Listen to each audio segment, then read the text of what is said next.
Well, if they were going to hand out the William Jennings Trophy for the lowest goals against average percentage in the AJHL, it would have gone to these two gentlemen, Carter Gylander and Jordan Frey, the goaltending duo from the 2019-2020 campaign. Fellas, thanks for taking some time out of the summer.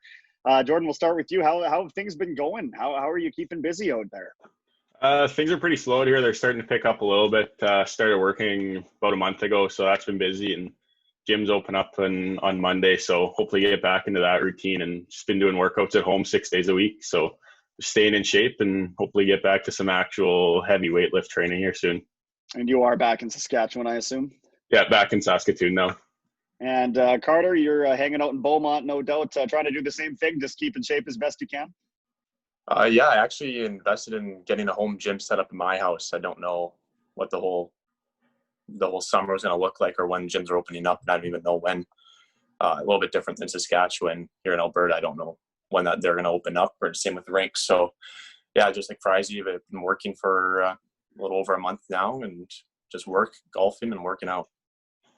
Well, I mean, that's pretty much all any of us can do, particularly for you guys. I mean, I'm skipping the workout part personally, but I am golfing. So, let's relive last year for a moment, guys, because this was supposed to be a special one for the organization, as we know. Maybe we'll get some insight from you, Jordan, on just what it was like coming into the franchise, knowing that Carter was kind of going to be the incumbent. You had bared the bulk of the load for Larange, I believe you were playing for before the Crusaders. So you come into this new situation, and what were your expectations out of the gate? I knew kind of my role right from the start, and we were going to try and split as much as we could for the first part of the year. And then, I mean, whoever's playing better is going to play, and that ended up being Carter. And I just think that I knew that coming in, and that kind of helped me set my goals and helped me kind of progress throughout the year. And Carter, for you, it was moving from a similar situation last year where you were kind of splitting time with Matt Berlin, and I imagine learning quite a bit from him and his veteran presence, but the role, again, was shifting. So how much was in your off season kind of focusing on being able to take on more of a workload than you had the year before? Yeah, for sure.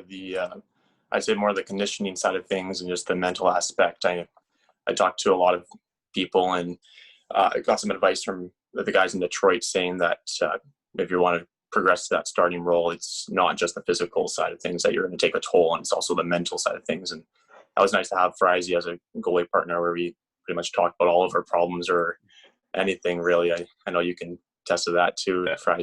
Yeah. No, we had a great relationship and spent lots of time in the cold tub together in the hot tub. So yeah, we had a really good relationship. So Jordan, how long did it take you before you guys really made that connection, and how important was it for you coming to the new situation to be able to form a solid relationship with your goaltending partner? I met Carter at our goalie coach's camp in the summer. We just kind of introduced ourselves, and then we weren't on the ice together at all. And then the first day he got back from Russia, he came right over and introduced himself. And I think our relationship kind of started right then and there. And we were both pretty open with each other anytime we needed questions to be answered, or even in games during media timeouts, if there was something we were seeing, we'd let each other know. And that's something that I haven't had in the past. So that was something I really leaned on this year. And Carter, I know that prior to coming to the Crusaders, you had obviously a great backup when you were playing for Leduc in Easton Hess, who's now playing for Bonnyville, if I'm not mistaken. So you're no stranger to being pushed from behind in terms of your goaltending cohort. But again, I mean, it's got to be nice to have somebody like Jordan who came in there and immediately started performing, right, to the sense that, hey, I'm competing for starts here too, right? And that's only got to help your game. No, you're exactly right. That's what you want your tandem to do. That's probably the coach's best wish that you could ever ask for when you got your guys in the pipes. So just having the two guys push each other, trying to get better in practices and games. And we just want to see each other succeed, and that's going to lead to the team success. So that's, we're not trying to be selfish out there trying to steal the games, but we want to push each other to get better and better. And knowing that you were that person for Matt Berlin the year before, I mean, how much did that help you understand the role that Jordan was going to play coming onto this team too? Oh, completely. That's I couldn't have asked for a better rookie season, having Burles there and knowing what kind of relationship that you need to have in order to have success for both, because there's going to be growth in the AJ in any league for either a starter, a backup, or guys splitting half and half. So having that experience early on in my rookie year that kind of helped progress to this year, or this past year, I should say, and just prepare myself and Jordan to have a. Sorry, I never call you Jordan. I call you Frizy all the time. You're trying to keep it too professional. We're light Yeah, here, know, you guys. Keep it light while you still can, okay? Yeah. So, Jordan, you're going from a different situation, right? You're coming from LaRange in a situation where you were getting peppered. Like 50 shots a night was not uncommon for you. And now you're, maybe competing for more time. I know we've talked about it on some of the after-hour segments that we've done, but just, maybe talk about the adjustment to seeing less starts and still being as sharp each time you're getting in there, and whether Carter helps you with any of that. Oh, it's 100% different. I mean, like you said, seeing 50 shots a night or 100 and some in a weekend set, and then seeing maybe 20 or even less during the game, it's definitely weird. You gotta mentally, like Carter said, you gotta be way stronger. And I asked Carter, I was like, what's it like? He said, you're gonna see your fair share of 2-on-1s just because the way we play, but you just gotta be ready, and practice time is way more important than mine ever was in LaRange. My practice time was more getting ready for games and trying to just mentally prepare so that I was ready and I wasn't tired come a weekend set. Can you speak to some of the differences in the way that the SJ is played versus the way that the AJHL is played? Was there anything that you noticed, being in your position? Biggest thing I noticed was playmaking. More plays came from the middle of the ice, especially 3-on-2s. They try and bring the puck to the middle and shoot from there rather than Saskatchewan. The rinks are kind of smaller, so any shot over the blue lines was a good shot. So they'd come in wide, shoot for rebound or shoot off the back wall. Rinks that I predominantly played in up north walls were pretty lively, so that wasn't an uncommon play, coming off the wing and firing it off the back wall and it popping right out front. And definitely there's less hitting in Alberta. It's more of a skilled type of game. So it wouldn't be uncommon to see 60 plus hits in a game for one team in Saskatchewan, and rarely see that in Alberta. And that leads me to wonder whether you wish you were more involved in the action or whether you're cool sitting back. Carter, you were familiar with Curtis Muka, obviously. He is really building himself a reputation around Edmonton for being a premier goalie coach. But I'm curious, what Curtis meant to your development over the last 2 years as part of the Crusaders program. Well, I think to give Curtis credit too, I should go back a few years prior to that when I went to the Oil Kings rookie camp at just 15. That's when the relationship all started. And my goalie coach, just outside of Beaumont here, he knows Curtis pretty well, and that's kind of how that connection started there. And then with the Oil Kings, and then I used him a lot in just my decision making, and with my path from the Dub to the AJ or NCAA, which one I wanted to pick. I relied on him a lot early on, and then that just made it that much easier come mid-season. You can ask him anything. We're trying weird new things that we've never tried before in goalie sessions, having your entire pad inside the net. No, he's such a great guy and coach and easy to talk to. And we have a phenomenal relationship, and we have meetings, myself, Frizy and Mooks all together. And it's just open conversation. You can talk about anything. That's really what you want.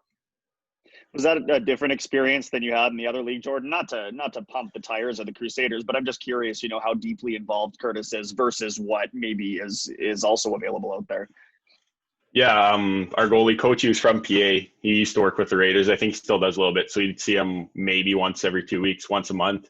You'd still get to talk to him, but definitely wasn't the same as having Mooks out probably about once a week, and ended up Carter and I probably seeing him at least 3 times a week most weeks, just with meetings and us helping him out with a couple shooting things once in a while. So it was definitely a little bit of a change, but a change that I gladly accepted.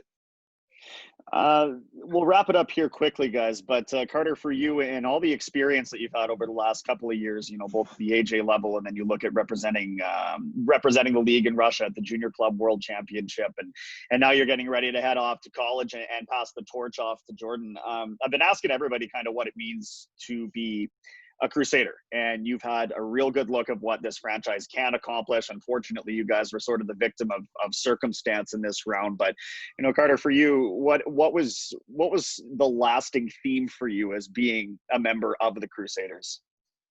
I'd have to say it would be developing character. That was probably the biggest thing with all of the volunteering stuff that we do and just the team events and just being involved as a team. I've never really had that type of a strong knit group together. So that was a really cool experience to be a part of. And I watched that, even though I was an affiliate at 16 years old, I watched the Crusaders build to what they were this past year to being, well, we don't know what it was, but potentially championship year. So just all the lifelong relationships I've developed with all the guys there, that's something you can't take away or get anywhere else, I feel. So just the kind of experience, it's kind of hard to describe if I can't put it into one word, but I'd say it's kind of a personal experience growth sort of thing, just developing the character. And it was honestly the best 2 years of my life. I can't thank the Crusaders enough for it. Jordan, as you get ready to sort of take the baton in some sense, and you're the incumbent guy now. This is your role to lose in a lot of ways. Maybe just a thought on how your development maybe benefited from being able to play behind such a highly touted prospect as Carter. 100%. I mean, like we talked about before, any questions I had, I could ask him. Kind of, especially playing in different rinks. Like, what am I going to be expecting here? Like different teams. What should I be expecting during the game? And now I kind of know what's going on. I watched a lot of video this year, more than I have in the past. And especially being with Mooks, it was really good. We could break down every little part of the game. And I just think that's huge for especially my development for next year. And just, moving forward in the longer term, obviously, I'd like to believe, and it certainly seems like you guys have the kind of relationship that doesn't end because you're going to be wearing different jerseys next year. This is something where you guys will, have a bit of a lifelong bond perhaps and be able to trade those secrets of the trade, right? Yeah, 100%. Happy to hear it, boys. Thank you for the time, Carter. Good luck at Colgate. I hope that everything gets worked out as seamlessly as it can. Jordan, I can't wait to see you around the rink next year, gentlemen. Thank you. All right, thanks Brendan.